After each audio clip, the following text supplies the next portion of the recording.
only lust is to find a man that she could trust.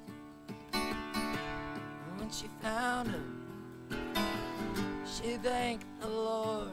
Now she lies awake at night, scared to death she's getting bored. If you look down the road, you'll see the sun, and it makes time as you take time just to end where you've begun. I've got peace like a river,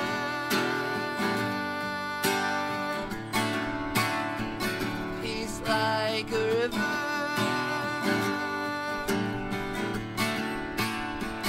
I've got time. I don't need a thing that ain't in my mind.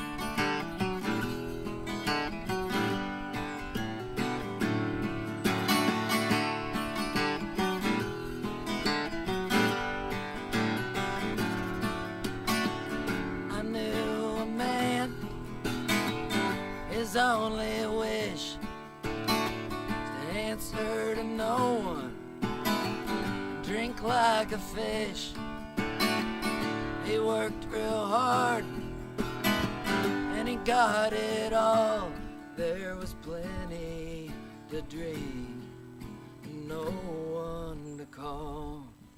If you look down the road, you'll see the sun, and it makes time as you take time just to end where you've begun. I've got peace like a river,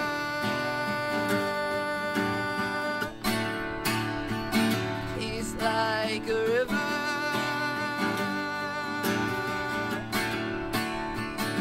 I've got time,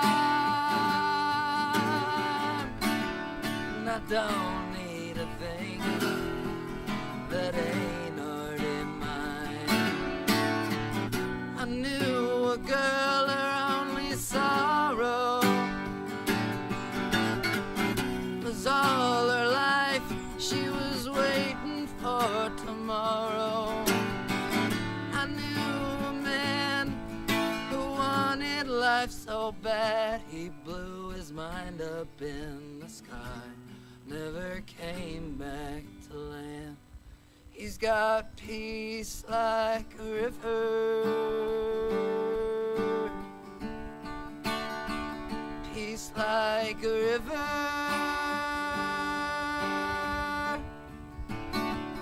He's got time. Yeah, you don't need a thing that ain't in your mind.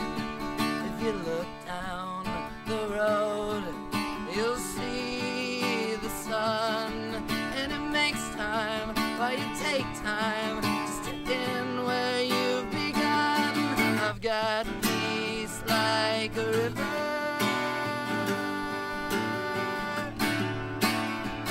peace like a river.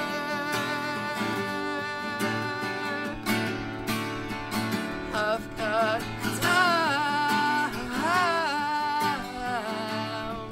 I don't need a thing that ain't in my mind.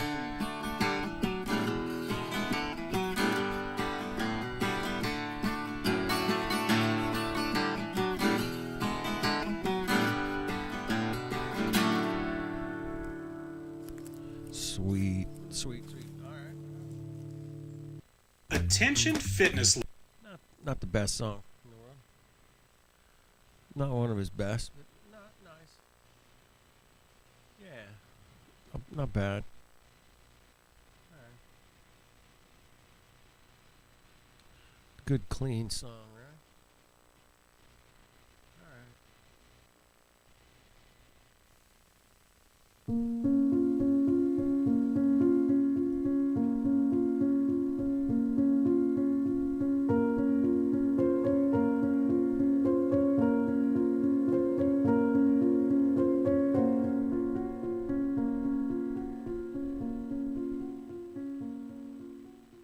When historians recount the French Revolution of 1792, their attention usually lingers on what happened in the streets, the September massacres, the fall of the monarchy, and the revolutionary fervour that consumed Paris.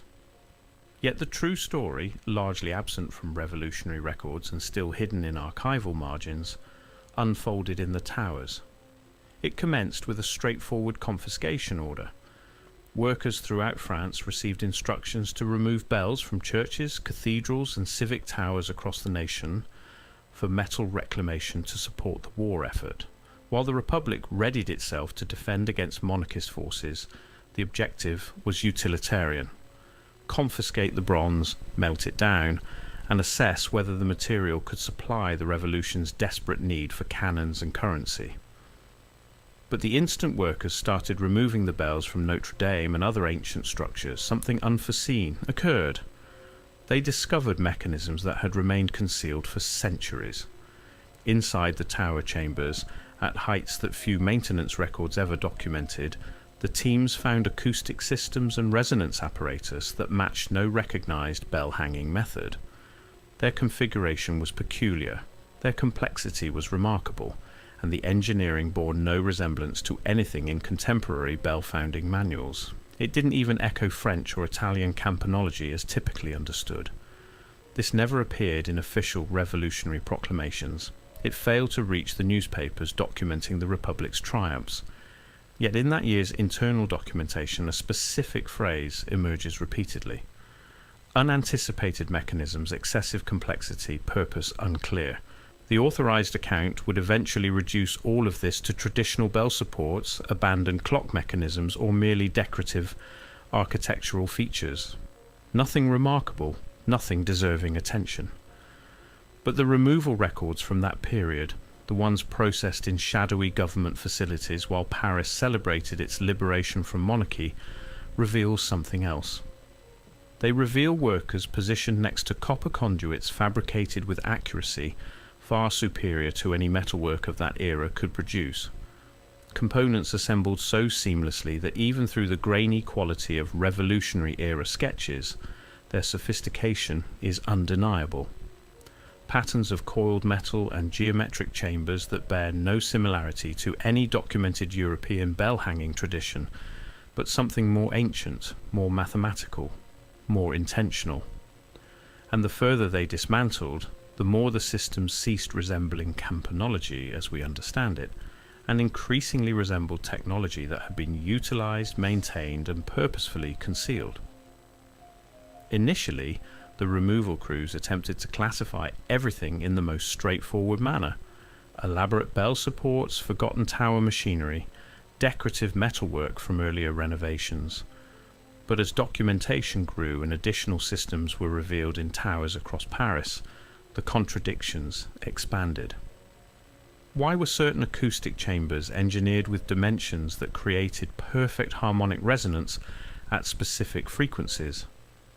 Why were particular copper coils arranged in geometric patterns as though designed for energy distribution rather than sound production? Why did certain conduits continue into the tower walls well beyond the boundaries of any bell installation? And the matter that disturbed even the most conventional That looks like AI. metalworkers, why were these systems so enormous? The bell removal demanded accurate inventory. Or it's a drawing. It could be a pencil drawing. Could be. Why were these systems so enormous? The bell removal demanded accurate inventories, yet the acoustic infrastructure within sections of Notre Dame, Sainte-Chapelle, and dozens of parish churches seemed constructed for something vastly different than calling the faithful to prayer. Removal crews privately acknowledged amongst themselves that the scale and sophistication didn't correspond with any architectural or bell-founding documentation. And while none of them employed terminology like vanished technologies, they were recognizing something equally disturbing. Someone had constructed these systems previously. Not bells, not musical instruments, power generation. As the records multiplied, so did the quiet. Reports grew briefer. That's a drawing, right? accounts became ambiguous. Sketches ceased displaying the broadest perspectives of the mechanisms. There's some cars over here.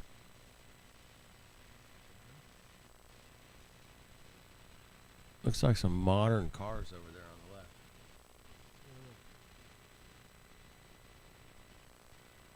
Very interesting. Became ambiguous. Sketches ceased displaying the broadest perspectives of the mechanisms. And then the tower chambers were partially sealed again in late 1792, the remaining infrastructure secured where necessary for structural stability, and much of what had been revealed was stripped of its components and melted down. Only pieces survive: documentation, several technical drawings, and the subdued accounts of archivists who examined the files before some vanished. But even from what endures, a configuration becomes apparent. Systems too sophisticated for any documented bell installation. Engineering too exact for the accepted chronology. Construction techniques that appear inherited, infrastructure that seems to originate from an entirely different technological epoch. When the removal crews ascended past the initial accessible chambers within Paris's towers, the assumptions were straightforward. They anticipated discovering standard bell-hanging apparatus, possibly some abandoned clock machinery, and dispersed traces from earlier renovations.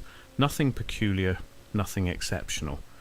But within weeks that premise disintegrated because rather than a clear arrangement of bells and supports, the crews encountered a succession of acoustic chambers that didn't function the way tower spaces of an ordinary cathedral are meant to function. The initial anomaly was tuning. Each tower, Notre Dame, Saint-Sulpice, Saint-Germain-des-Prés, and dozens more, appeared to maintain the same fundamental resonance frequency, the same harmonic intervals, the same geometric arrangement. Different churches, different builders, different centuries shouldn't exhibit that. Different architects, different bell founders, different hundreds of years. They don't construct in flawless acoustic alignment with structures built generations apart. Yet throughout Paris they did. Resonance chambers from one cathedral positioned to amplify frequencies that corresponded perfectly with chambers in another church kilometers away. Acoustic channels aligned with channels in completely different districts. Bell chambers maintained the same dimensional ratios even when constructed in vastly different architectural styles. It was as though every tower that ever rose above Paris was replicating an original frequency pattern, one that no longer appears in any architectural documentation. As the labourers investigated higher, the chambers grew more peculiar. Above the anticipated bell platforms and supporting beams, they started finding metalwork that resembled nothing like bell-hanging apparatus. Substantially more complex coils, considerably tighter geometric arrangements, configurations that appeared too mathematically precise for anything in Europe's recorded campanology. Certain chambers looked nearly excessive, copper-lined spaces with perfect acoustic reflection, executed with an accuracy that didn't correspond to the primitive metalworking of any documented period. And then arrived the finding that confused even the most traditional members of the removal teams: crystalline deposits, mineral formations coating the metal surfaces, substances that had crystallized in patterns that only develop under sustained vibrational exposure at specific frequencies. Yet there exists no historical documentation of these towers producing anything beyond standard bell tones, no records indicating continuous acoustic operation at the intensity necessary to create such formations. Nothing that accounts for why substantial portions of the tower chambers appear as though they have been subjected to sustained harmonic resonance for centuries, potentially millennia. Removal sketches created in 1792 demonstrate this unmistakably. Labourers positioned beside coiled mechanisms so intricate that the men appear primitive by comparison. Copperwork fabricated so accurately that even contemporary electrical engineers examine the archival drawings in amazement. Geometric arrangements and acoustic chambers that mirror technological installations far more sophisticated than anything revolutionary France is attributed with. But the most troubling detail was not what surfaced in the documentation, it was what failed to surface in the archives. The authorized reports composed in the years following the confiscation scarcely reference these characteristics. Certain illustrations exclude the most complex chambers altogether. Particular systems are condensed with indefinite terminology like decorative features or architectural embellishments, even though the sketches demonstrate they were far more intricate than that. The quiet is difficult to overlook, because if these tower systems genuinely belong to recognized bell founding traditions, why weren't they portrayed in detail?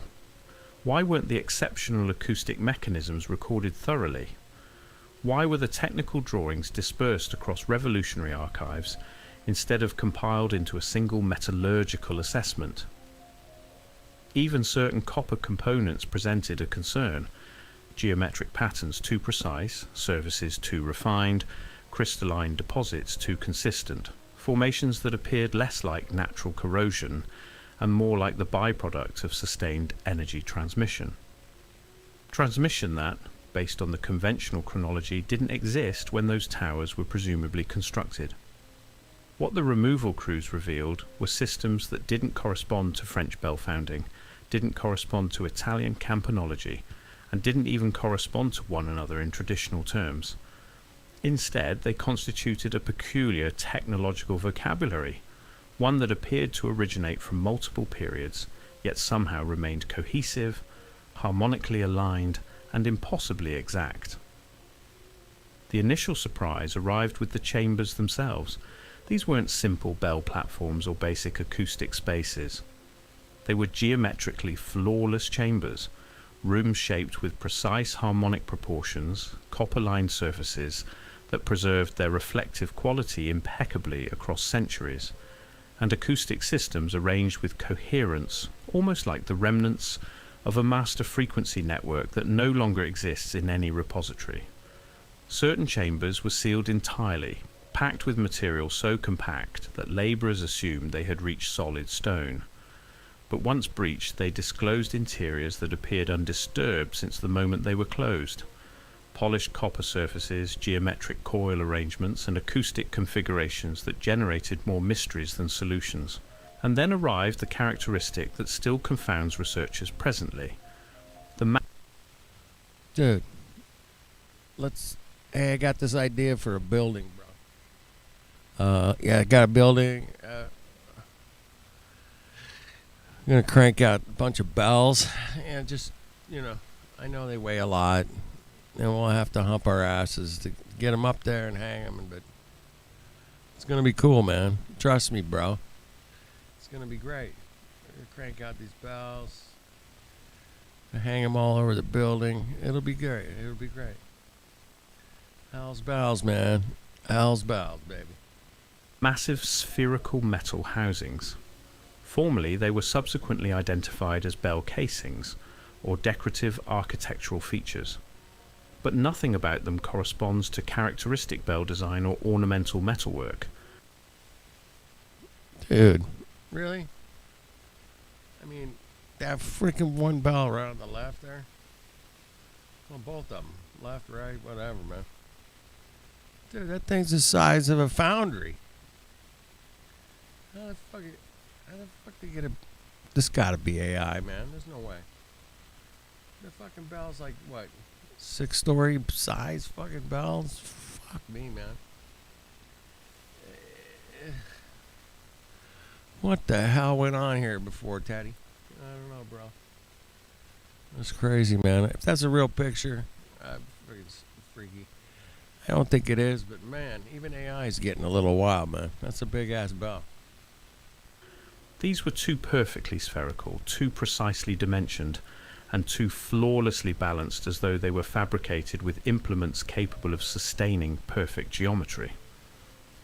Certain resonators were broad enough to contain a full-sized bell within their hollow interiors. Others were solid metal with internal cavity structures, almost like the housing for harmonic oscillators or frequency amplification devices. Labourers from 1792 characterized them in personal correspondence as manufactured spheres, not bells but geometric forms with an acoustic function, though nobody could specify what that function could have been. Another peculiarity emerged in the arrangement of certain copper systems. Hey, America got a bell. We got the Liberty Bell. Oh, it cracked. Never mind. That one doesn't work anymore.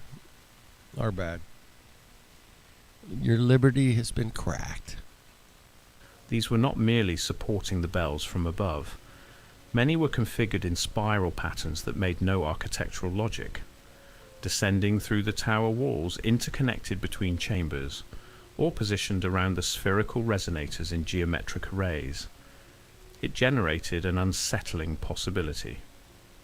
The bells above may not merely serve to call the faithful. They may have served as the visible components of something substantially larger, a system whose true dimensions were never documented, never taught, and never clarified in the authorized history of European architecture. The further the labourers investigated, the more peculiar the discoveries became. Copper components emerged with completely uniform dimensions. Certain surfaces were polished to mirror finishes, refined, almost reflective. Others displayed precision-formed geometric patterns so exact that contemporary metallurgists still debate about what implements could have created them. But the finding that produced the most bewilderment was the crystalline structures embedded within the copper itself. Certain formations appeared, resonant, vibrational, or frequency aligned, yet they were located in systems presumably more ancient than any acoustic science sophisticated enough to generate such results. The authorized explanation provided subsequently natural mineral deposits, corrosion patterns, but that does not account for why the crystals emerge within the copper in patterns, not randomly distributed, but aligned, geometric, organized as though the metal was exposed to specific frequencies over sustained periods. That variety of result demands vibrational exposure far exceeding bell ringing, far exceeding any musical performance, and far exceeding anything documented in European architectural history. Shortly following these findings, something peculiar started occurring. Chambers were stripped of their mechanisms, systems were dismantled, complex portions of the installations were removed from the towers entirely. Certain of this was formally designated as metal reclamation, necessary to support the Revolutionary War effort. But the choices about which systems to remove first and which components to melt down immediately generated subdued questions among witnesses, because the mechanisms that were destroyed promptly were invariably the ones that contested the authorized chronology the most.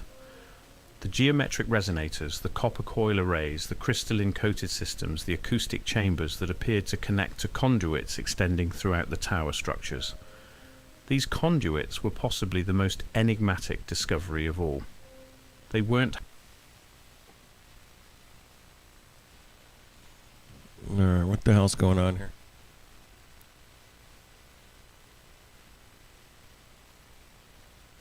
Damn. haphazard architectural features. They were components of a systematic configuration, a network of channels that appeared less like construction details and more like infrastructure. Aligned, calculated, organized as though they once linked to a substantially larger harmonic network, one that connected every major tower throughout Paris and perhaps beyond, long before any culture we recognize ever documented such systems. And yet, almost as quickly as they were revealed, many were destroyed, their components melted down, their purpose unexplored, their presence quietly eliminated from later architectural surveys. When you examine the concluding months of the 1792 bell confiscations, something becomes impossible to disregard. The bell confiscations, bro. 1792. All right. Bell confiscations, something becomes impossible to disregard. The operation didn't conclude naturally, it was accelerated. Not completed, not finished, accelerated. The further the removal crews proceeded, the more the character of their documentation transformed. Initial entries were procedural, almost routine. But by the conclusion, the language becomes guarded, indefinite, and oddly incomplete, as though someone else abruptly controlled what could be recorded. And this is where the ultimate mystery commences, because the final chambers they accessed within Paris's highest towers weren't typical, they weren't architectural, they weren't decorative, they weren't even classifiable as bell-hanging apparatus. They were something else altogether.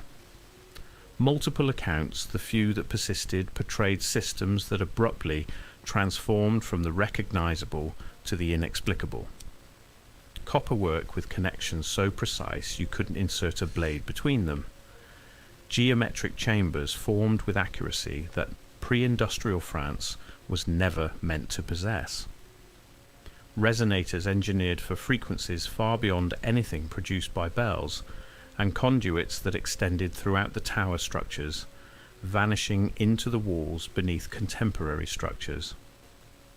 But here's the aspect that always gets concealed. The most sophisticated systems were the ones that were melted down first.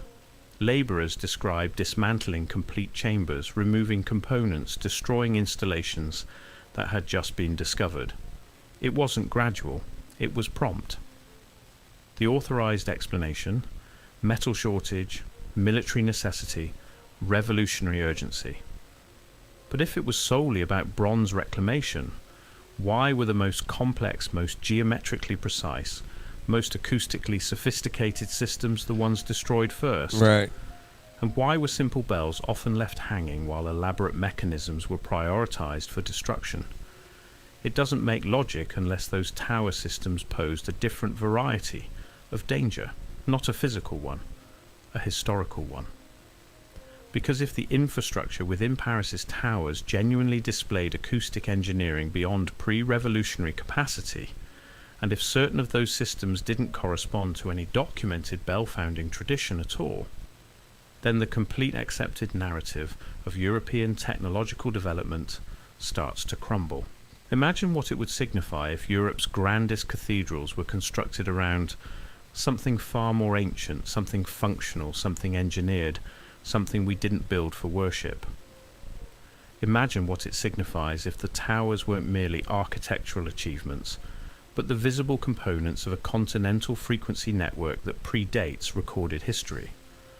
And perhaps that is why the 1792 discoveries were systematically destroyed, not to supply the revolution but to eliminate the evidence. The remaining sketches convey their own narrative. Labourers positioned next to systems that appear almost technological. Geometric arrangements that mirror frequency generation, acoustic chambers too sophisticated for their presumed era. These aren't the varieties of findings historians prefer to clarify. They're the varieties they prefer not to discuss at all. And that brings us to the ultimate question. Why was the most sophisticated evidence, the most complex acoustic systems, the most geometrically precise infrastructure destroyed so thoroughly? Because when you step back, the configuration becomes apparent. The resonance chambers were dismantled, the geometric copper arrays were dismantled, the spherical resonators were dismantled, the frequency-aligned conduits were dismantled, the crystalline-coated systems were dismantled, and even portions of the technical documentation vanished almost as though the confiscation had inadvertently disclosed a chapter of history that wasn't meant to emerge. A chapter more ancient than the French monarchy, more ancient than recorded Christianity, more ancient than the narrative we were provided. And for one brief instant in 1792, the towers opened sufficiently to reveal it, but rather than examining it, they destroyed it, melted it, dismantled it, forgot it, or feigned to. Because if Europe's great cathedrals concealed frequency generation systems erected by a civilization we no longer recognize, then the genuine question is not what was discovered in 1792. It's what else remains within the towers of the world. What other churches, what other structures, what other acoustic systems were quietly destroyed long before anyone thought to document them properly? The 1792 bell confiscation wasn't merely a revolutionary metal reclamation effort. It was a glimpse, a brief inadvertent glimpse into a version of history we were never intended to witness. Thanks for watching.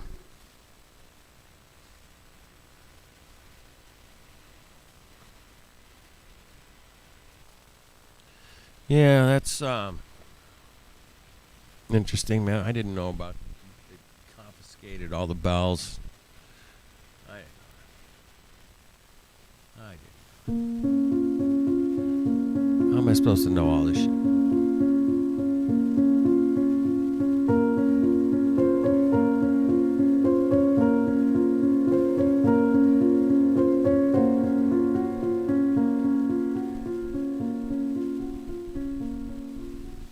When historians describe the year 1896 at Niagara Falls, they usually focus on the triumph above ground, the opening of the world's first large-scale hydroelectric power station, the genius of Nikola Tesla's alternating current system, and the 100,000 horsepower that would soon power Buffalo and beyond. But the real story, the one that barely appeared in engineering journals, the one that even today sits buried in archival footnotes, began below the surface. It started with a simple excavation order. Engineers were instructed to dig beneath the falls, carve out chambers for turbines, and determine whether the bedrock could support the massive infrastructure needed to harness the river's power. The goal was practical: prepare the foundation, install the generators, and launch the electrical age. But the moment workers began drilling through the ancient rock, something unexpected happened.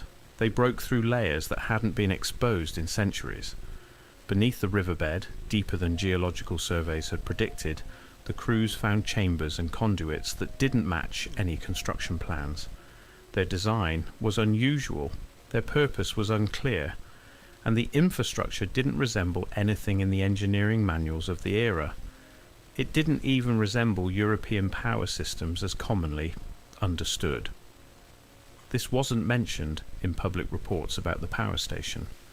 It didn't make it into the newspapers celebrating America's electrical future. But in the internal notes of that year, a quiet phrase appears over and over again: pre-existing infrastructure, unexpected depth, origin unknown. The official story would later simplify all of this into abandoned mill tunnels, natural limestone caves, or simply misidentified geological features. Nothing unusual, nothing worth discussion. But the construction photographs from the time, the ones developed in dim site offices, while Niagara... Gotta get the permit, man. You got a permit for that? Nothing unusual, nothing worth discussion. But the construction photographs from the time, the ones developed in dim site offices, while Niagara prepared to electrify the world, show something different. They show workers standing beside tunnel walls cut with precision far cleaner than any drill of the era should allow. Passages lined with channels so uniform that even in the poor lighting of 1896 photography, the engineering is undeniable. Distribution systems and cable housings that don't resemble any known electrical infrastructure, but something older, more complex, more deliberate. And the deeper they dug, the more the layers stopped looking like natural geology, and more like technology that had been installed, operated, and deliberately buried. At first, the construction crews tried to categorize everything in the simplest way possible. Old mining tunnels, natural erosion channels, debris from earlier attempts to harness the falls. But as documentation accumulated and more chambers were uncovered, the inconsistencies multiplied. Why were some of the underground structures built with load-bearing capacity far exceeding anything planned for the power station? Why were certain conduits shaped in modular sections as if mass-manufactured rather than hand-carved? Why did some passages extend into darkness far beyond the footprint of any documented construction? And the question that troubled even the most experienced engineers: why were these systems so sophisticated? Niagara Falls in 1896 was pioneering electrical distribution, yet the infrastructure beneath parts of the excavation zone appeared built for purposes no contemporary engineer could identify. Construction teams quietly admitted among themselves that the design and precision didn't line up with any known project. And although none of them were using terms like lost technology, they were acknowledging something just as unsettling. Someone had built a power system here before. Not simple waterworks, not primitive mills. Something else entirely.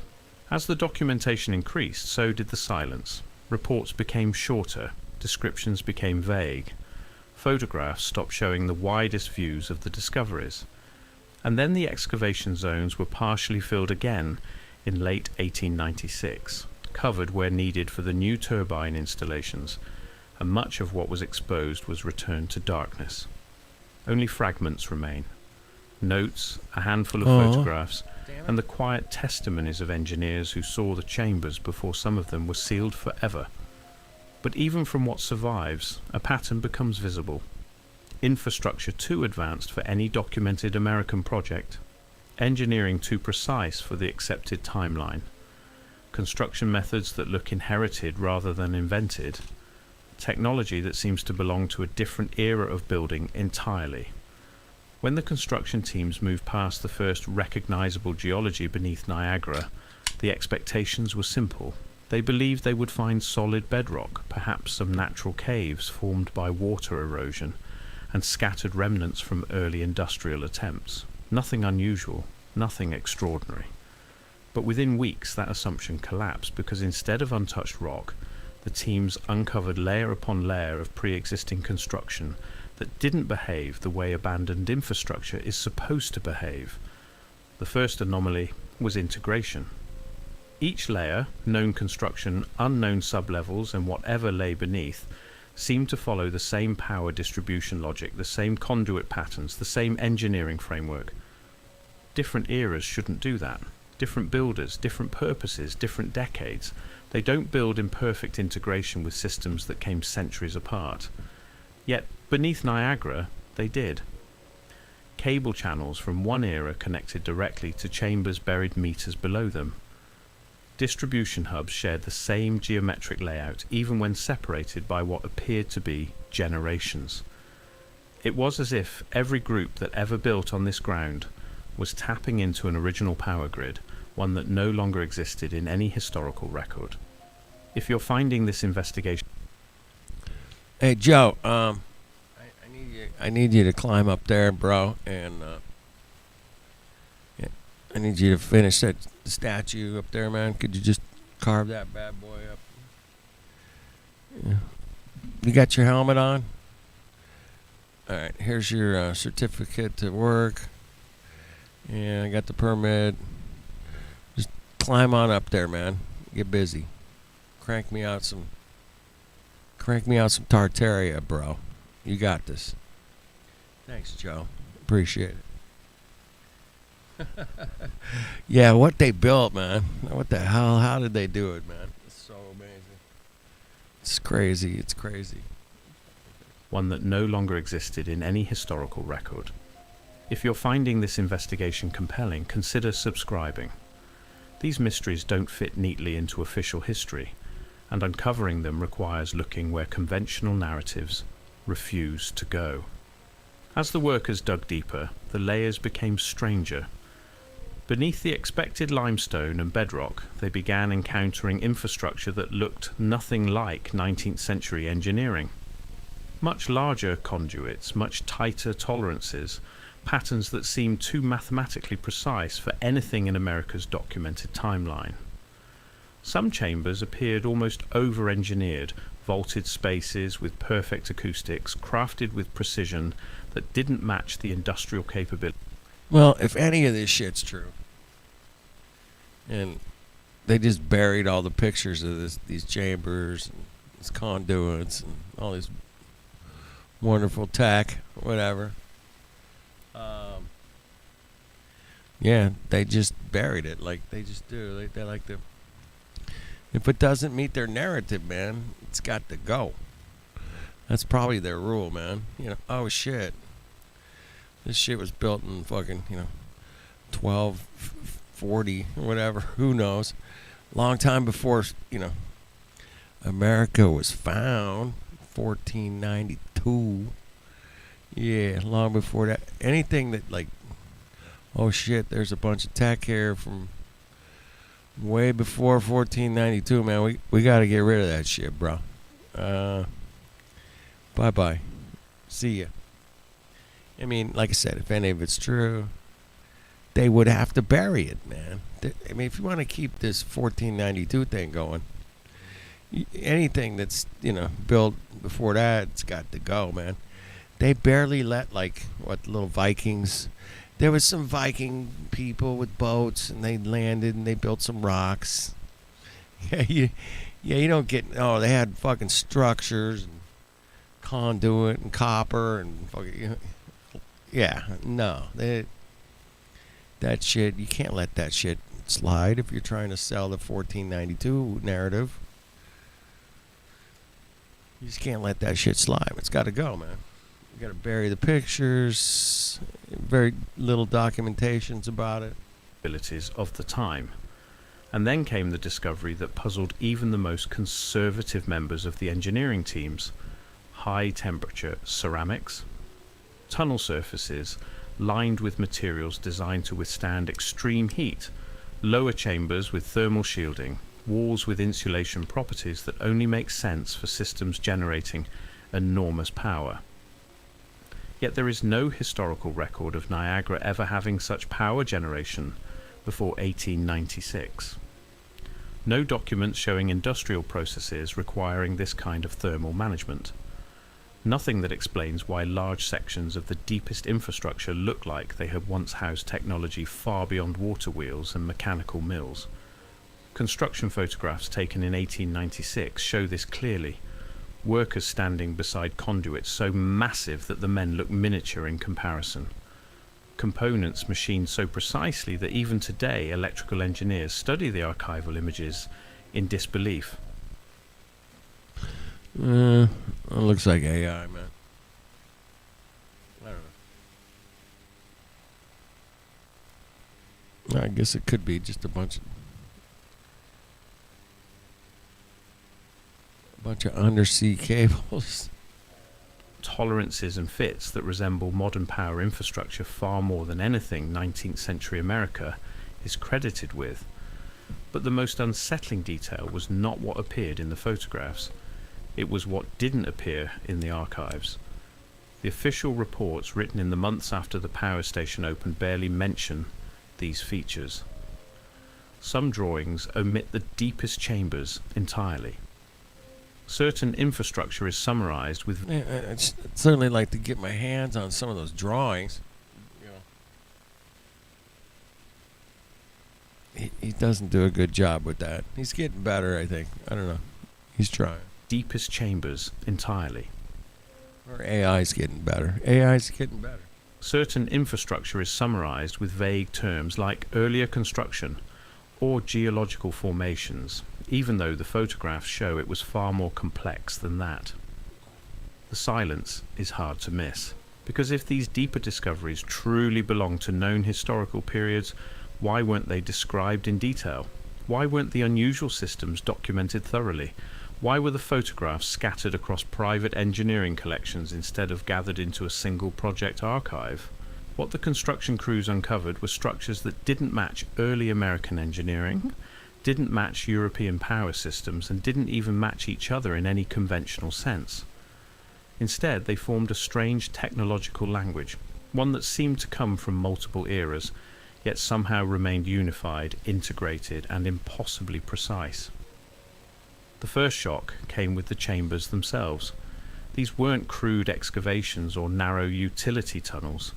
They were geometrically perfect spaces, rooms shaped with exact dimensions, vaulted ceilings that held their curve flawlessly, and cable housings laid out with coherence, almost like the remnants of a master power station that no longer exists in any archive. Some chambers were sealed completely, packed with fill so dense that workers thought they had hit solid rock. But once opened, they revealed interiors that looked untouched since the day they were closed. Yeah, I'd love to see a bunch of pictures of that old ship. Probably not gonna happen. Alright, trust, believe, obey. Alright? Just trust, believe, Obey, man. Obey. Recording. Recording. Can I record? I think I can. I tiptoe. And here I'm talking to the robot. Let's skip the intro and get right into it. I thank you for being here. I love you all. God bless and welcome.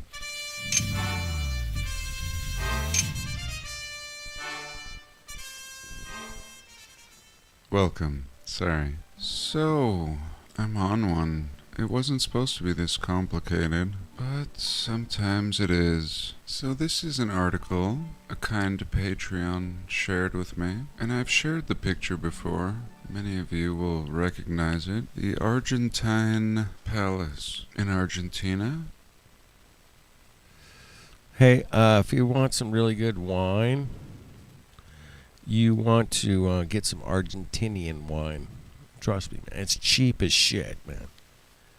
You can get a good bottle of Argentinian wine for like $4, $5. Just get the Argentinian stuff. Trust me. It's really good. All right. Carry on. No, not yet, at least. This butte is in Paris, a World's Fair building in... Well, they got some pretty good wine in Paris, too. But it's very... if you go to Paris and you get the house wine, it's cheap. But there's some very expensive French wines. There's not very expensive Argentinian wines. That's the difference. They're not too cucky in Argentina, man. They grow it, they sell it, they go back to work. They wait for, winter's growing season. Let's go. We're growing grapes, smashing them. Sell. And they do. They make great wines. They're fantastic. Just trust me, man. Don't believe me? Go out, get one. $5, $6. Argentinian wines, man. It's top of the, as good as anywhere in the world. Anyway, this is in France. Never mind.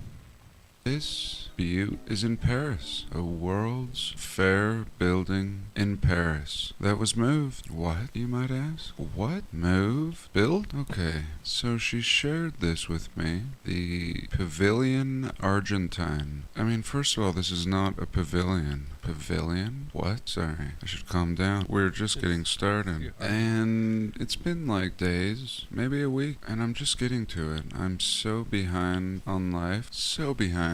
Not even doing what I want to do. Certainly not doing what others would like me to do. Just way too behind. 10 years behind. How much time I've wasted. Sorry. Back to this pavilion. It's not a pavilion. So I don't know why it's in Spanish, and I'm probably a fool. Probably change it English, but I'm not seeing it. Maybe it's in Spanish and I just can't read it. I can almost read Spanish. I mean, if you have the same letters, like A, B, C, you can kind of read. Not if someone's speaking, but the El Pabellon Argentino. Okay, the Pavilion of Argentina. Fu Construction Monumental Something for Argentina. Universal Expo in Paris, 1889. Great. Something Capital Francia, France. Desmontado. Sounds like maybe demolished. Here's demolished. Demolido. Plaza in St. Martin. Anyway, I wish I could read it, but I already know what I'm looking for. I know the story, and we're gonna get the story. I have the story. I've translated it, or at least had the robot do it. It was a very kind robot tonight. I asked it about my dilemma. I said, why robot? So, you can see that here. It told me there's a wiki language switcher, but I didn't see that. And I share the link with it, and it tells me there's not a dedicated English page matching this. Very interesting. On Wiki, you would think it would be in every language. Why not? but now only the topic appears, and I found that it was like a short little something. Here, I'll show you. Wiki Commons, just a shorty. I mean, like, so much detail in that Spanish Just one. a little And then it's quickie, like, man. have this little short bastard. Here we go. The building was commissioned in 1889. It was dismantled and shipped to Buenos Aires, where it was assembled again and then eventually demolished. Here we go. But still, very strange. Why not in English? Is it? All right. So they built it in Paris, they disassembled it, rebuilt it, and then destroyed it. That makes sense, right? That totally makes sense, right? I mean, they shipped it to Buenos Aires. I mean, boomity boom, until 1932, and they got rid of it. Buenos Aires, where it was assembled again and then eventually demolished. Here we go. But still, very strange. Why not in English? Is it to keep it from me? Of course not. That would be ridiculous. So anyway, the kind robot here said, if you want, I can translate this shit. I was like, sweet. And it said, okay, Sweet, here's the man. translation. Argentine Pavilion. Location, Buenos Aires, Argentina. Constructed 1889, demolished 1936. Pavilion was a monumental building created for the fair in 1889 in Paris. World's Fair. The expo was a grand event marking the centennial of the French Revolution. Each participating nation created its own pavilion to showcase its culture and blah blah. Each created its own pavilion. Oh, we are ready with our pavilion. Hey, I shipped it over from Argentina, and then and then I put it together, and we tore it down. We took it back. It's like going to a trade show. You just bring your building, and you set it up, and you have a nice day, Sue. You go build the building, go to the trade show, and then take it with you. And then when you're done, you take it home. We do this all the time in the World's Fairs. We do it a lot. Just gonna create it's to showcase the building and our wonderful culture and stuff and cool. Argentina is cool, bro. Its own pavilion. Oh, we are ready with our pavilion. You were supposed to build a pavilion. What is this? Well, we just had some extra material, sir. In the name of God? Why? We are very crafty, sir. We have to move this back to Argentina. This was supposed to be a temporary pavilion. We don't care, sir. Sorry, a pavilion. I just have to emphasize.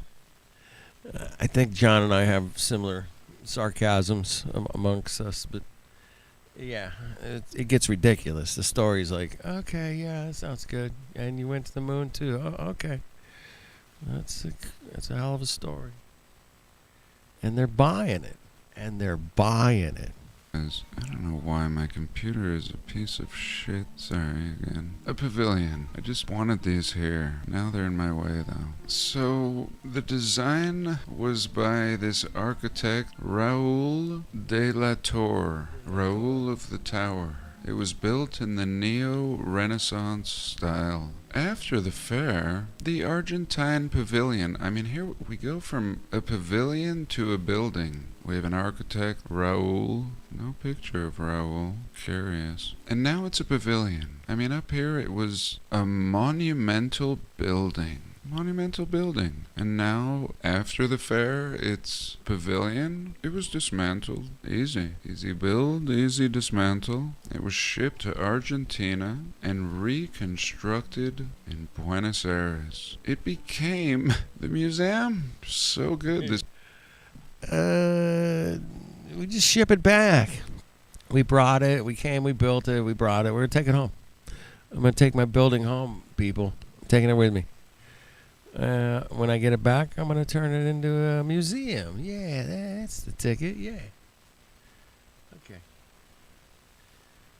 Holy goodness gracious, man. Come on. Dismantled. It was shipped to Argentina and reconstructed in Buenos Aires. It became the museum. So good. This pavilion just became the museum. Of course. Look at this thing. Of course it became a museum.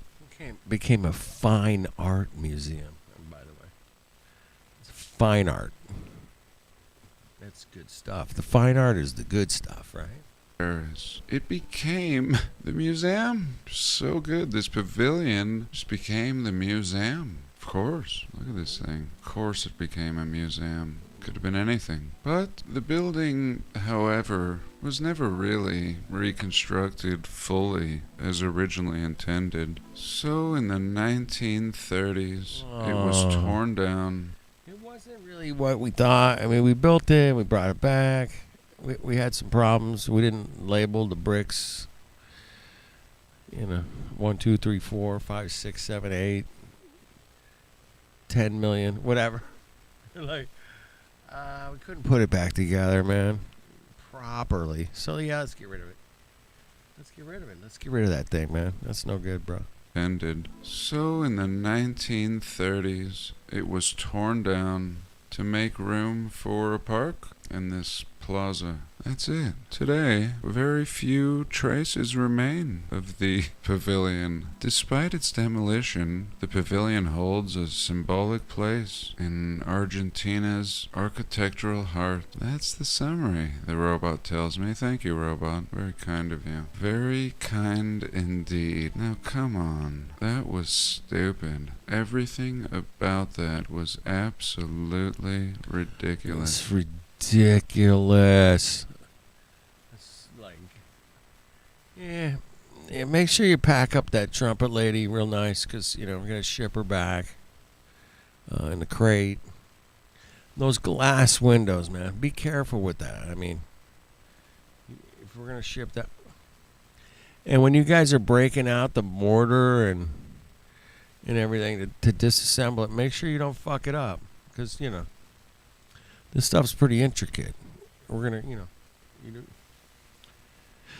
those big antenna things, man, we gotta, pack those up, and we gotta get at least some bubble wrap on those bad boys, right? I mean, come on.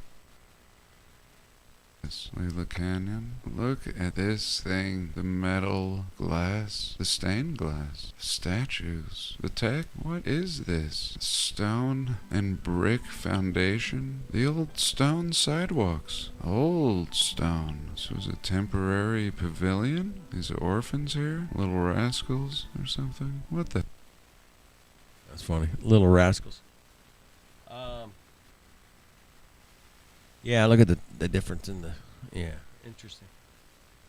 Temporary pavilion? These orphans here? Little rascals or something? What the hell? Come on, look at this. Look at the face here. 3 portals. In fact, every opening has 3 portals. Very symbolic. Look at the nubs up here. Metal? Look at this roof. Metal. Copper, it seems. Old copper. Not some temporary World's Fair tent style. No. This was moved, we are told. Wrap your head around that. Just ship it. I'm going to just say it right now. Nobody moved this. No way. No way. You ain't packing that crap on a boat and humping it up back to Buenos Aires, man. No. And then, yeah, that's just not going to happen, bro. You ain't just going to crank that bad boy out and reassemble it. That's pretty funny, man. That's a good one, John. Thanks, brother. No, this was moved, we are told. Wrap your head around that. Just ship it back. Alright, too damn much. Pause. Just gonna ship it out. Yeah, it's crazy. It's completely crazy. Just like this water fountain and statue and building and... Yeah, there's a lot going on there, man. What the hell's going on in the foreground here?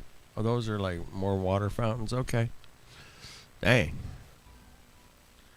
A lot of water fountains going on. I wonder how these videos would be if I made them in the day. This is too weird. Sometimes nothing is weird to me. I've said it before, but I think I'm a little jaded from this research. I mean, it's just business as usual. So many buildings, thousands, every week. This one I've seen. I knew it was a World's Fair building, but I didn't know the story. I didn't know it was moved, or we were told it was moved. And again, I don't use this robot looking for its opinion. It's not going to share my opinion. But I just want to know what they say. It's telling me what they say, that's all. And I don't agree with what they say. But there's certain parts that I think are acceptable to ask the robot, such as how many square feet the building.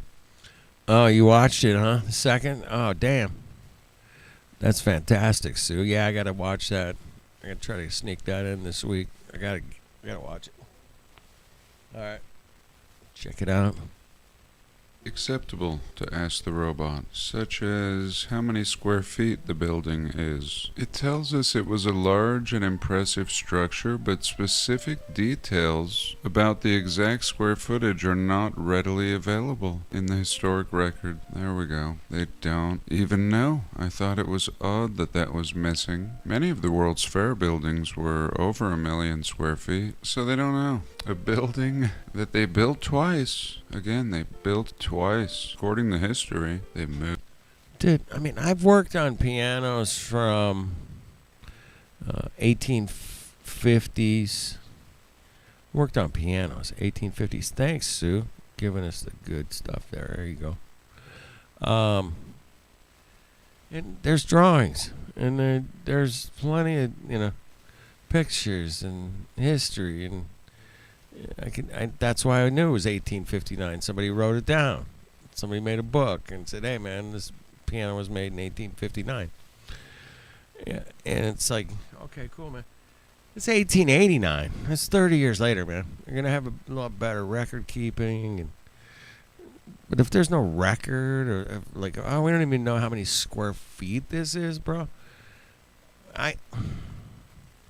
One of the pianos, 1859, I worked on was a Steinway, man. I could call up Steinway right now and go, "Hey, man, what's the scale? What's this? What's that?"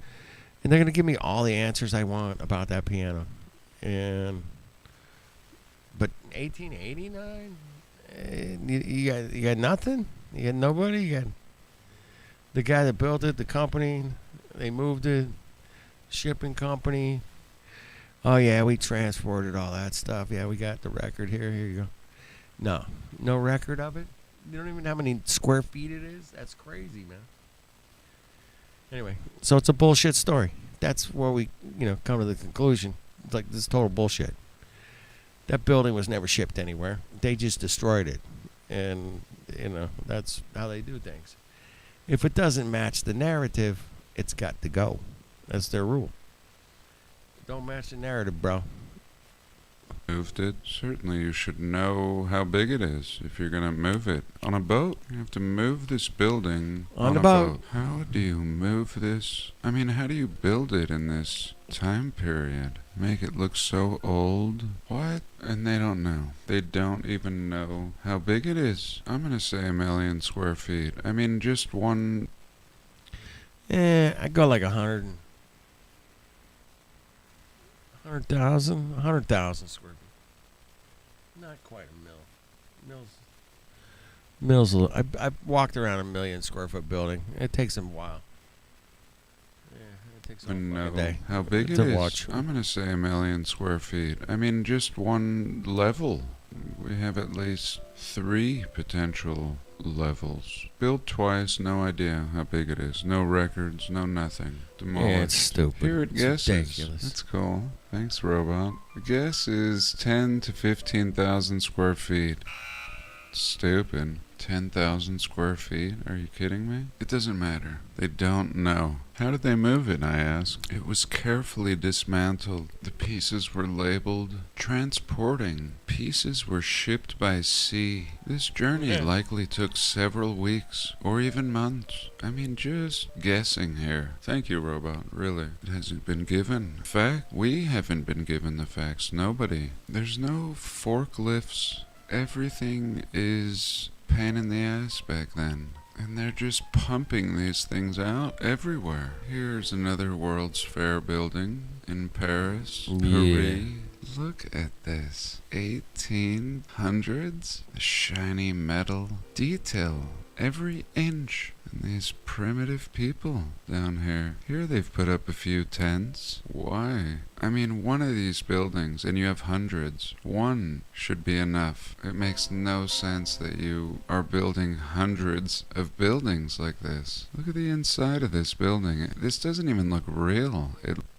Alright, here's the funny thing. When it comes to building shit and showing it to the public and keeping it up. And so I grew up in a town right next to this place called Disneyland.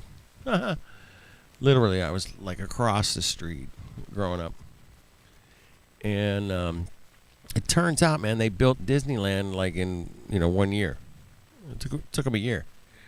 And it's still there today. Still going strong. And, millions of people go there every fucking year. If you had a World's Fair area that, took a couple years to build or whatever, why would you ever take it down? I mean, it's like the Disneyland of Tartaria.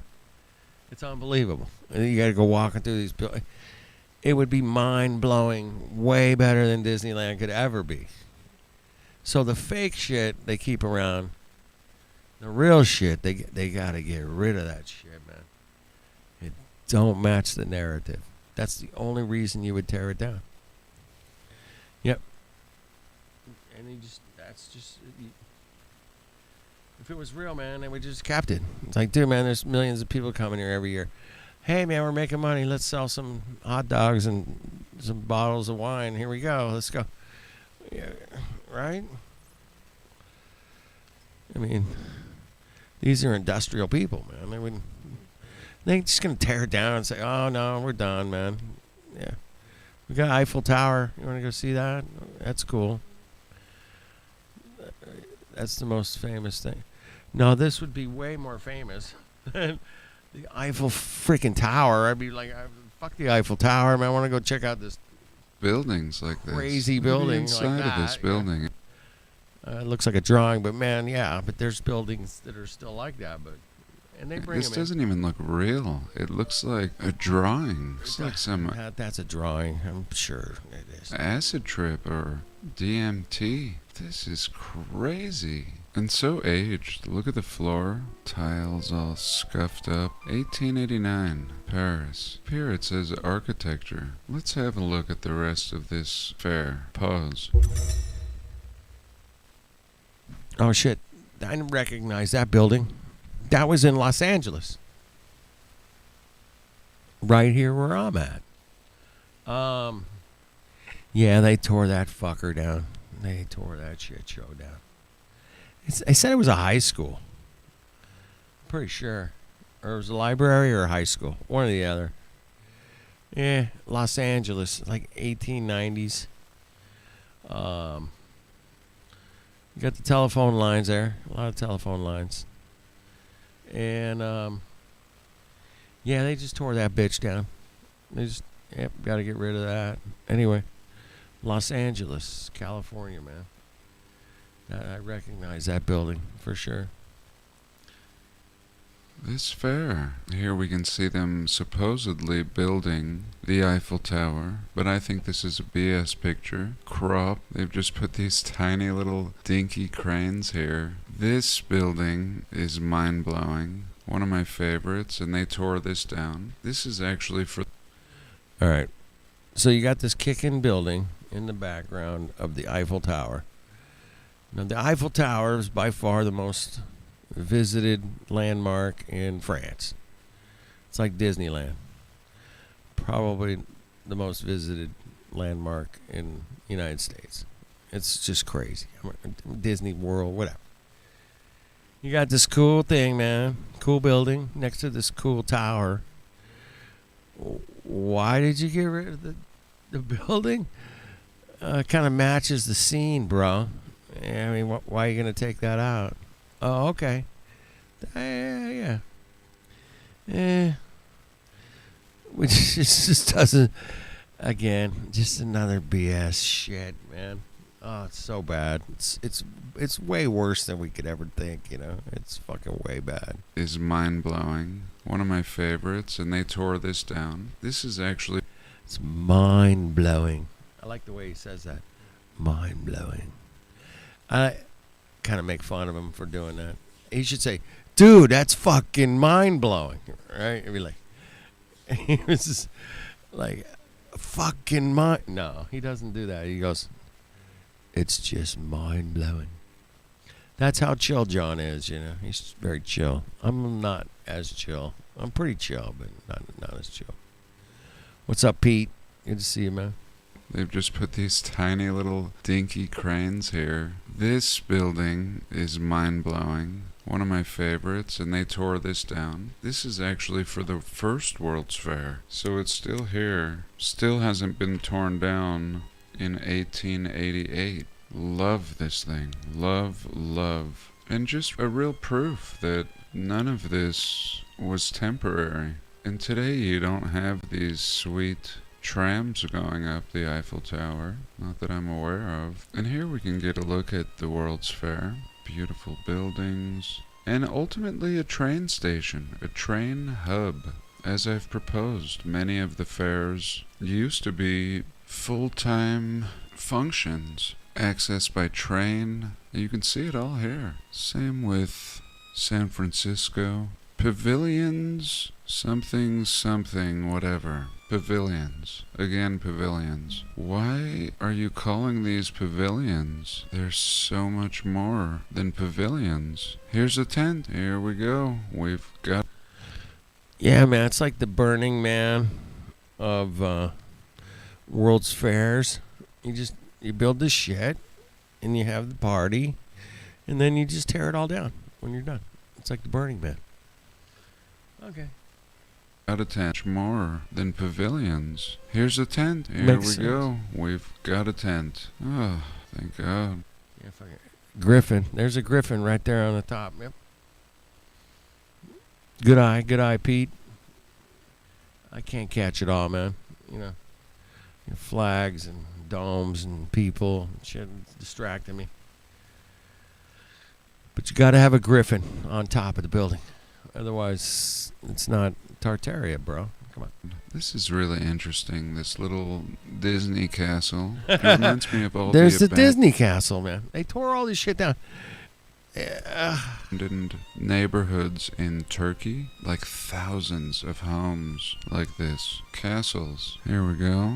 A little screenshot. This is in Turkey.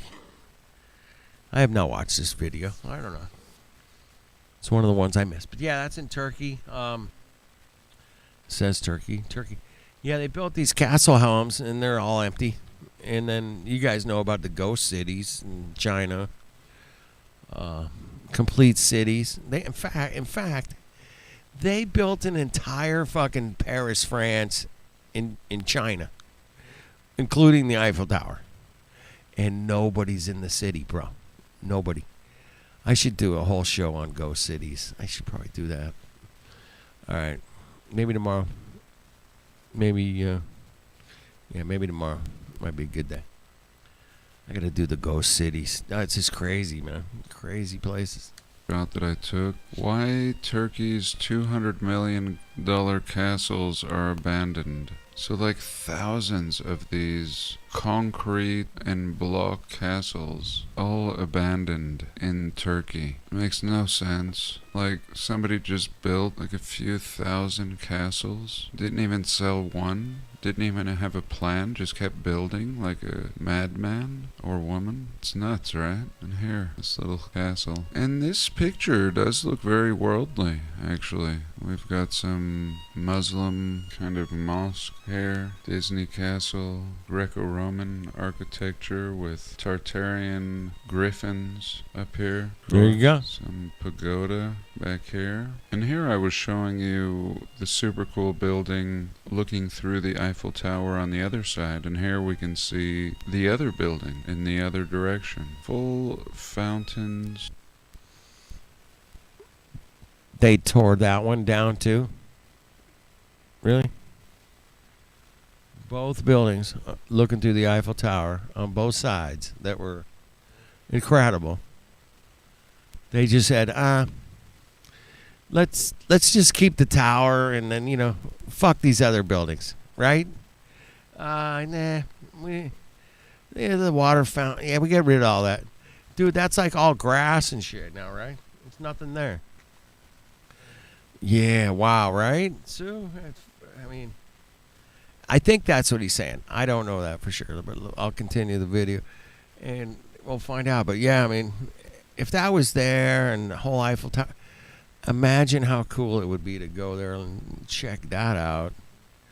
I've never been to the Eiffel Tower. I know some people that have, and they're like, yeah, it's cool, man. Big, tall thing. Take a ride, go top, whatever. Yeah, you can enjoy it. It's huge. It's amazing. But if you got these two amazing buildings on both sides of it, you're like, you might want to keep those. I just hope they didn't destroy that one too, man. Fuck. Of course, some pagoda back here. And here I was showing you the super cool building looking through the Eiffel Tower on the other side. And here we can see the other building in the other direction. Full fountains, just crazy. Totally built out. Full mature trees, really old, and just stupid. This display is pathetic. Looks miserable. I'm gonna say slight photo manipulation. I'm not sure. I'm checking some of the shadows. The shadows they don't always get the shadows right when they kind of cock this shit up. Like the two gentlemen in the middle, center, lower. I can't see their shadows, but the other shadows, we've got different angled shadows. And just stupid. This display. I don't know, man. Could be some shadows in it. Is pathetic. Looks miserable. Everybody looks miserable. Look at these ladies. They look miserable, bro. What? Is struggling. Oh, Margaret, why have we come to this miserable fair? I don't know, Gertrude. Let's get out of here. My feet are killing me, walking around all these buildings. I'm tired. What about you, Harold? This is miserable. I'm dehydrated. I haven't seen any concessions. Just miserable. Be all kinds of concessions, especially here, under this. There should be free food. Look at this tower we're told they built. This Eiffel Tower. These people. If there was 20 times the amount of people, it still wouldn't pay for this base. Yeah, it wouldn't pay for the base. Exactly. Just this base of this tower. These people couldn't pay for the base with their $5 ticket admission cost. No, it was 5 cents, bro. Easy. Yeah. It's 1890s, man. It was like 20 cents. You can go in. No $5. $5. Get out of here. For the base with their... maybe if they all paid $5, they could afford that Eiffel Tower thingy. $5 ticket admission cost. All these buildings. Okay, the Eiffel Tower back here. And the Gallery of Machinery. Here we go. The Gallery of Machinery? And this is basically like some glass palace. Yeah, it does look a little Crystal Palace-ish. Yeah. It does look like a drawing. Damn it. I don't know. I think they mix the drawings with the pictures sometimes. I don't know, man.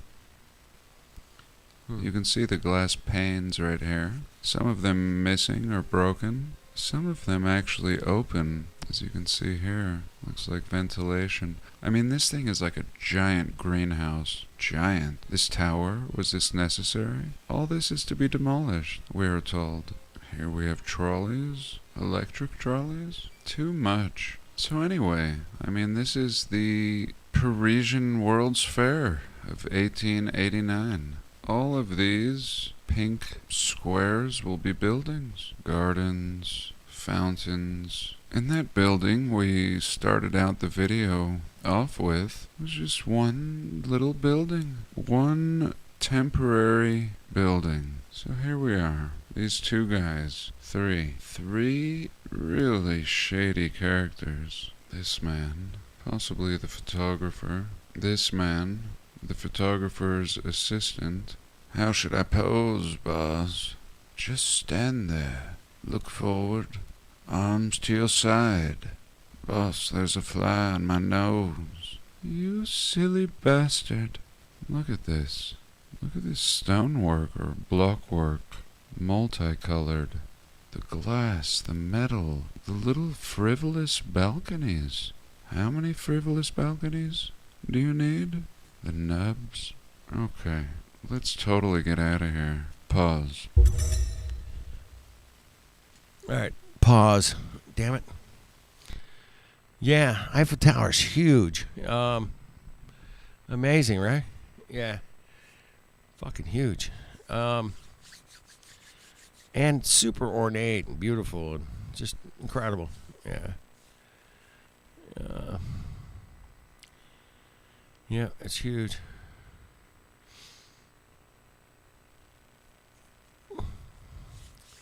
Anyway, I stepped away for a second. I had to.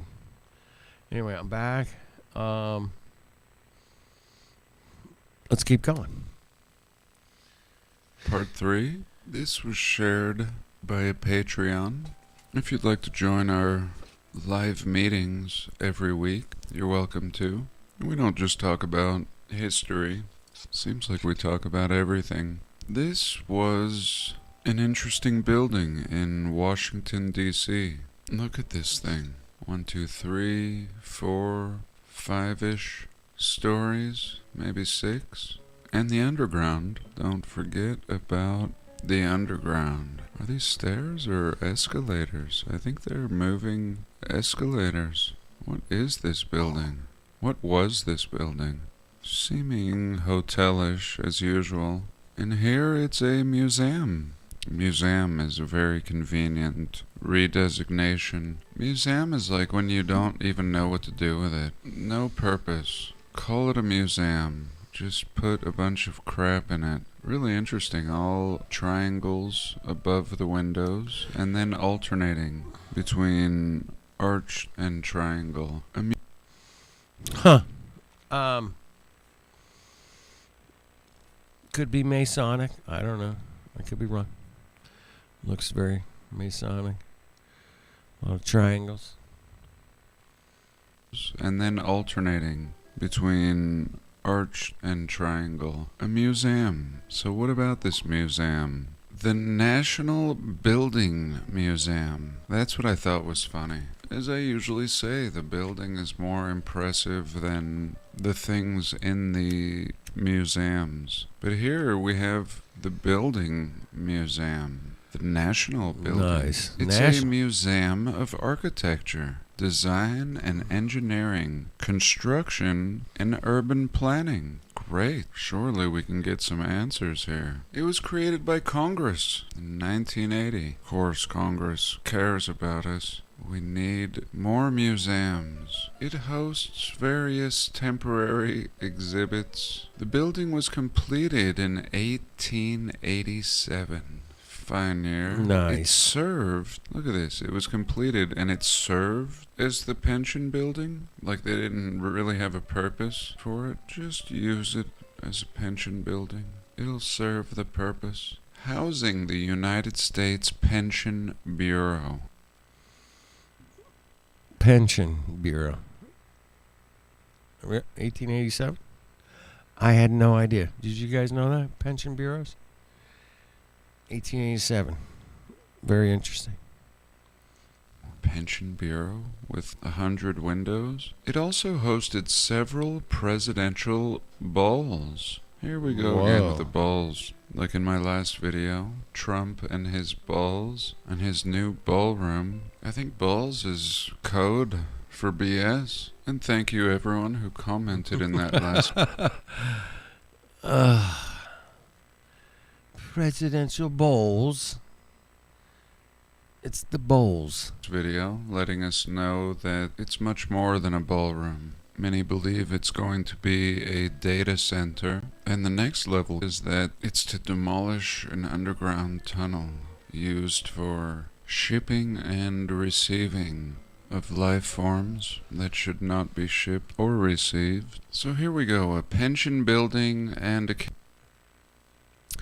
Yeah, I caught that. No. It's in the files. It's in the files, man. They just released. The 3 million files. You gotta have the files. All right. For shipping and receiving of life forms that should not be shipped or received. So here we go, a pension building and occasionally hosting balls. It is a solid brick structure, and let's have a little look at the inside of this building. All right. Get the fuck out of here. What? Look. It's a very, very... I'll tell you what it is. I know what it is. I know things. I know people. This is a prison that's really got great architecture. It's got marble. You know, you gotta have some marble. I mean, marble everything. We always go with marble because it's the best for the prisoners. Makes them relaxed. They don't, you know, they're good peoples. They're good people.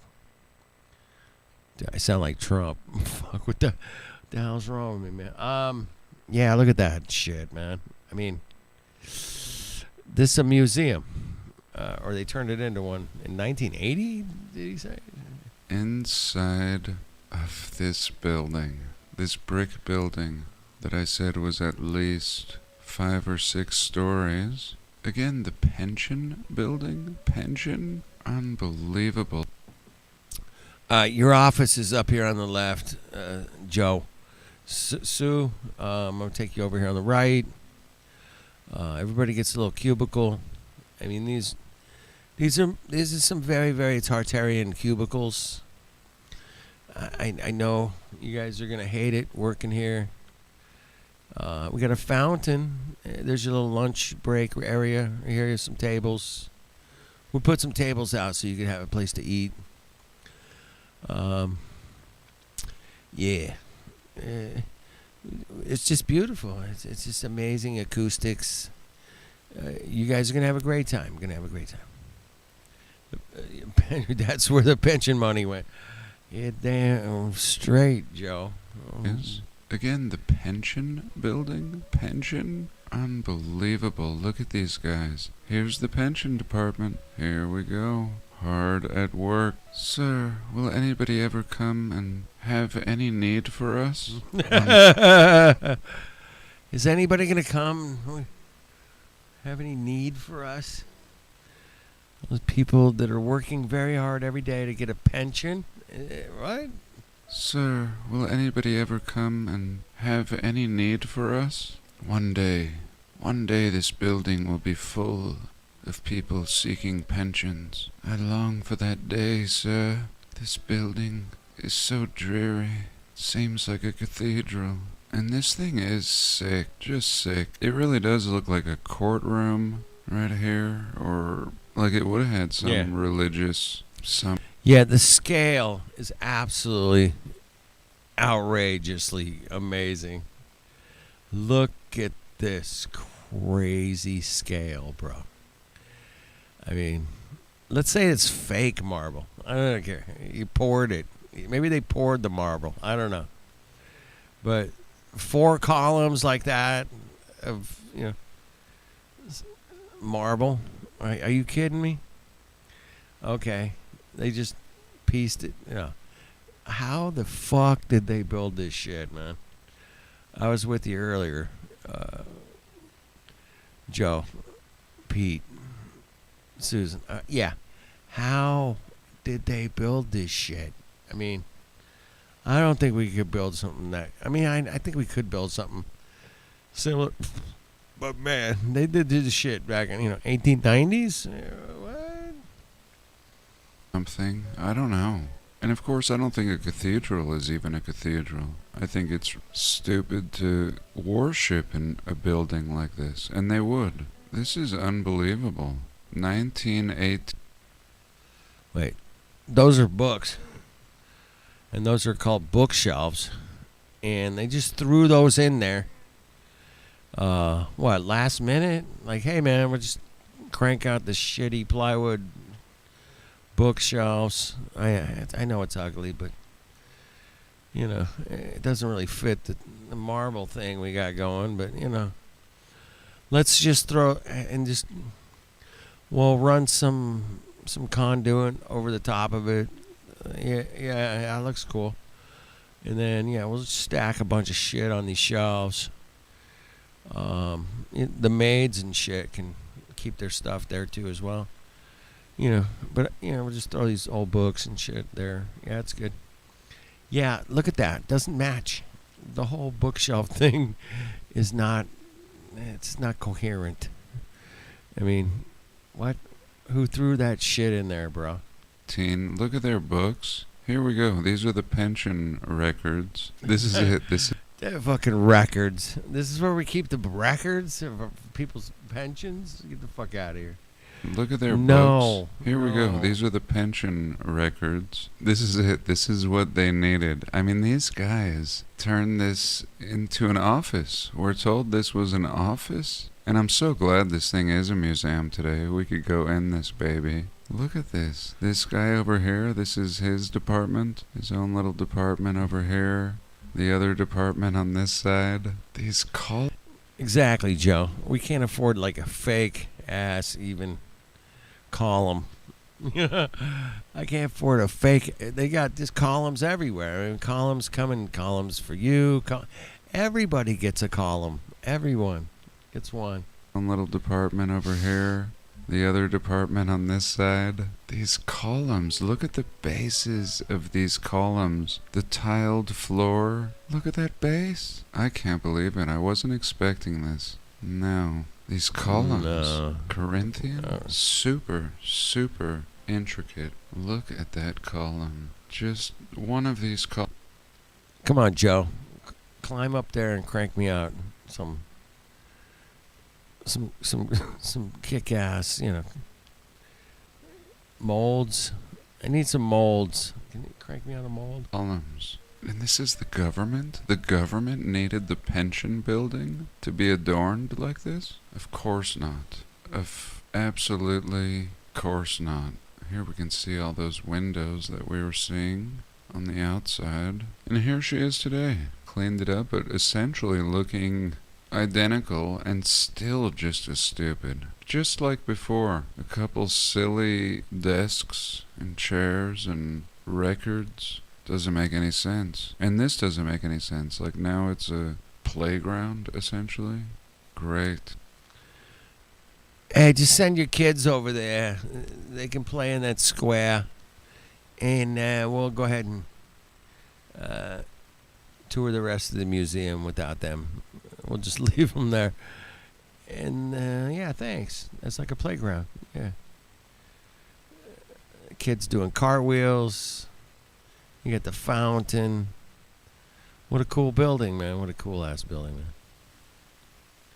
Just let the children run around in here. Still makes no sense. Even as a museum. This is a museum. Maybe little displays in these rooms. Unnecessary. This is pretty insane. Here we can see the south entrance. Beautiful brickwork around this arch. And I'm not sure about this relief sculpture. They're basically big tiles that have been manufactured off-site. And I think they've replaced something older. I don't think these Civil War characters were...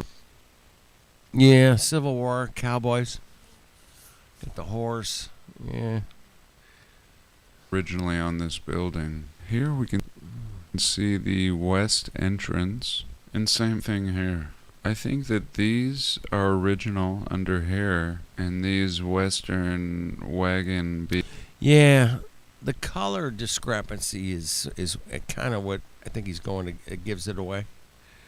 The modern ones with the wagon train are much lighter in color than the brick above it and the stone above it and stone below it. Yeah, that makes sense. I can see where that's definitely been replaced. Our original under here, and these Western wagon BS tiles are new. The BS You tiles. can see the weathering of the brick in this black and white photo, and this entryway just huge, and also having a crappy wooden door on it. I mean, really run down. Yeah, it's kind of a crappy door for a building of this quality. Bit suspicious. Look at this ramp. What a pathetic little ramp. Yeah. Hey, that's the ADA code, man. We had to comply with the code. We got a permit for that, If we didn't put that ramp in there for wheelchair access, we could get sued by lawyers, and yeah, we're gonna get sued, bro. So we're gonna put the ramp in so that we can get the wheelchair access. So there we go. I'm glad she survived. Here we can see a picture, modern, and we can see this BS tile that I was commenting on. Total BS tile. The cowboys and Indians and shit. Come on. Really? They threw that in there? Yeah, they did. Because the building didn't match their narrative. They had to throw in some cockery, American shit, man. Yeah. Although the very top of that building looks a bit suspicious too, man. That last section in white looks a bit suspicious. Modern, and we can see this BS tile that I was commenting on. Totally a different color, an afterthought, and it's just sitting there. Sometimes they have events like. Dig the lighting, man. I mean, well, not. Wow. Damn. Like we see here, just a big empty building for over 150 years. And here's the gardens in front of it. So the pension building, now turned into a museum.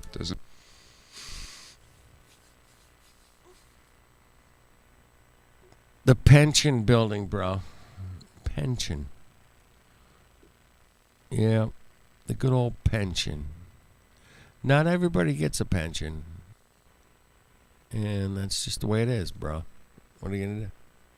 Doesn't make sense as a pension building. Doesn't make sense as a museum. In a past video, I talked about that big island shown on old maps that disappeared. And it was called Japan in the past, not located where Japan is, closer to America. And here recently, very recently, in like 2023, they say Japan just found 7,000 islands it didn't know it had.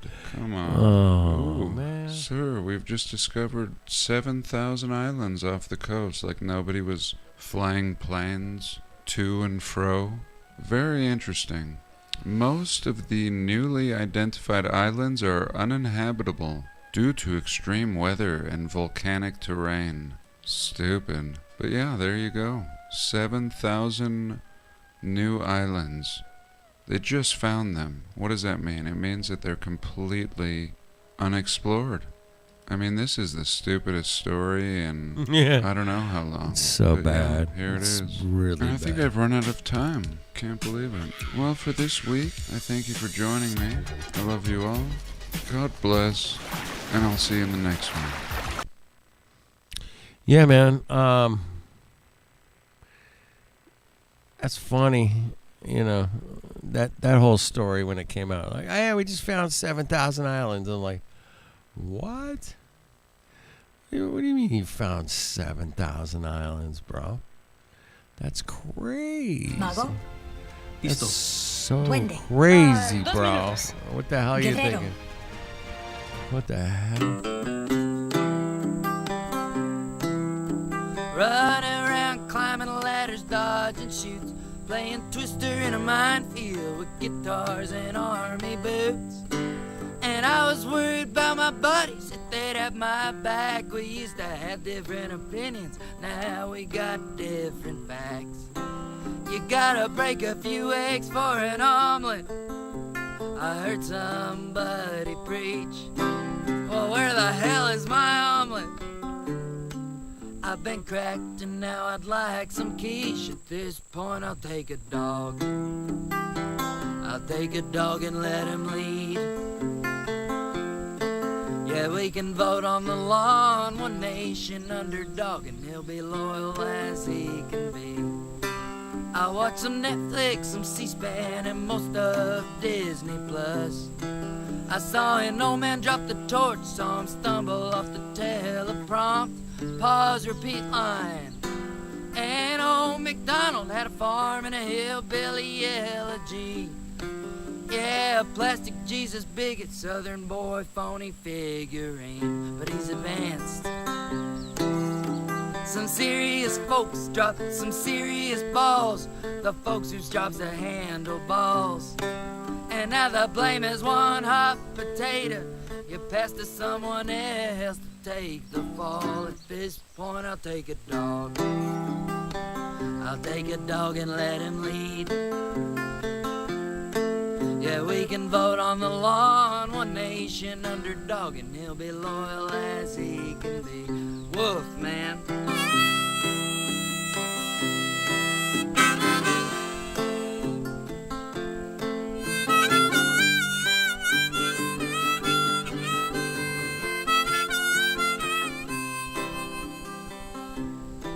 Yeah, a golden retriever ain't no great deceiver, and a Labrador don't lie. I'd trust a Siberian husky with all of this money. I'd even trust a pug before I trust these guys. Give the whole nation to a Dalmatian, grant the eagle to the beagle, it don't matter what breed. Hand a poodle the reins, I know it sounds insane, but if we're gonna act like them, they might as well leave. At this point, I'll take a dog. I'll take a dog and let him lead. Let me take a dog. I'll take a dog. Yeah, we can vote on the lawn, one nation underdog, and he'll be loyal as he can be.